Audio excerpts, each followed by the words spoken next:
Welcome back to How Cool Is That? I'm Diana Duran, host, and my co-host is Peggy Fitzgerald. And our final guest is John Elliott. I have known him and worked with him for almost 4 years now. And as long as I've known John, he has always had a passion and a commitment to helping people or animals or, like you said, plants. And but in this case, he really has done something quite extraordinary.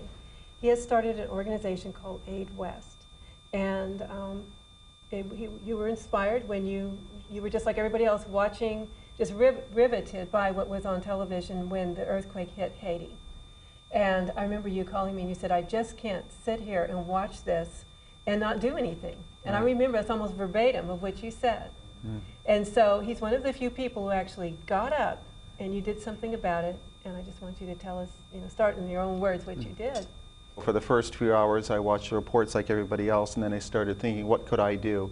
I don't have a medical background, and I had never been to Haiti before, but I felt like there must be something that I could do. So the first day after the earthquake, I went around Atlanta to CARE and Red Cross and some other organizations, and I said, I'd like to volunteer. What can I do? And they all said, well, you've got to go through our training program, or you've got to officially be on our list as volunteer, or you've got to have this and that experience, and that just wasn't enough for me. So that night I just went online and I booked a trip down to the island. I couldn't get into the country of Haiti, but I got in next door in Dominican Republic. And the following morning at 5 o'clock in the morning, I was on my way to Haiti. That's unbelievable. And I read all I could about first aid on the plane, and when I got to the Dominican Republic, I contacted a few people who I knew ran different organizations for health, and just one person led to another, and I found myself at the border with Haiti and Dominican Republic. And what I encountered was just, in a word, horrific. Oh, I bet. And so I walked around hospitals and I heard the voices and saw the scenes that you probably have seen on television, on CNN and whatever. But I felt extremely distressed because I felt so powerless. And so the first thing I did was I unpacked my bags, which I had loaded the day before with medicines that I had bought at different stores. Oh, really? Yeah, and I knew that the children were going to need some sort of medicine for pain, so I gave that to the nurses and doctors, and they said, well, we need people to help hand this out. Can you just go ahead and walk around? So that's what I did for the first few hours, the first day that I got there, is I dispensed pain medicine, and then when that was used up, I found antibiotics, and I walked all around the hospital. And meanwhile, trucks were coming in every 5 minutes loaded with 5 to 10 injured people, screaming in agony, multiple fractures, head wounds, severe lesions, third-degree burns. Talk about a culture shock. Yeah, and so then I realized that I needed to just get start doing some healing of wounds and bandaging up the people because they were in a critical mode, many of them. Were there not any restrictions, though, John, with you bringing the medicine in? No. And how were you able everything to was in such an uproar that as soon as we landed on the island, they said, you don't have to pay for your visa, just go. And we didn't, they stamped our ticket, we went to the front of the line, they said go. And there were a few dozen other people from different countries, and it was basically at the hospital the same thing. The doctors and nurses were totally overwhelmed. And they said, whatever you can do, this is a quote, whatever you can do, please do it. Wow. And unfortunately, all I had was a little bit of information that I remembered from my U.S. Army first aid training.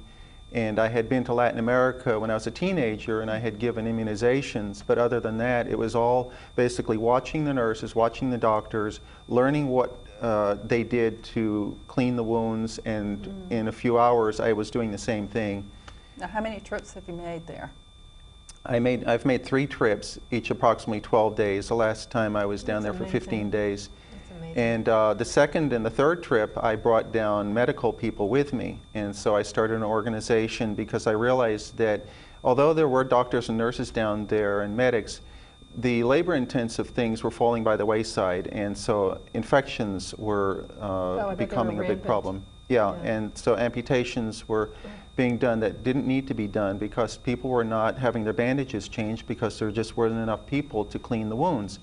And so when I got there, people had bandages on that they had gotten put on in Port-au-Prince when they were pulled out from their houses or whatever.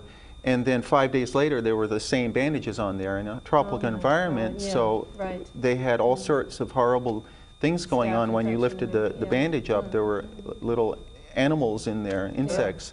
Now also, have you found that a lot of everything has dropped off as far as people coming there and wanting to help since it's not on TV every day now? If we can refer to the medical issues as Act 1, right now we're in Act 2, which is that the people are in these temporary shelters, which are makeshift tents and lean-tos, and the hurricane season is coming. Yes. And there are a lot of them in the actual path of right. streams and rivers. Yes. So that's dangerous.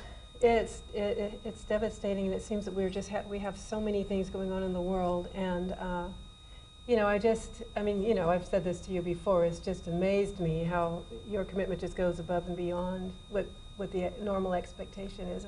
I want you to let us know how to get in touch with you and how to join the organization. Sure. Our website is AidWEST.org, and on it there's information about how people can join or if they want to donate. We are looking for volunteers, not just with a medical background, but also with construction background. On our last trip, we built a 60-student school in a very rural area, and because there's just a major need for young people to get some education. A lot of the schools were just crushed or disappeared.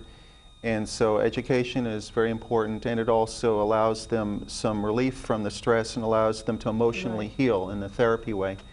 So AidWEST.org has a lot of the information, and we also have videos. On the last trip, I went around to various tent cities, and I took a microphone and I asked the people in their own words, what's your life like?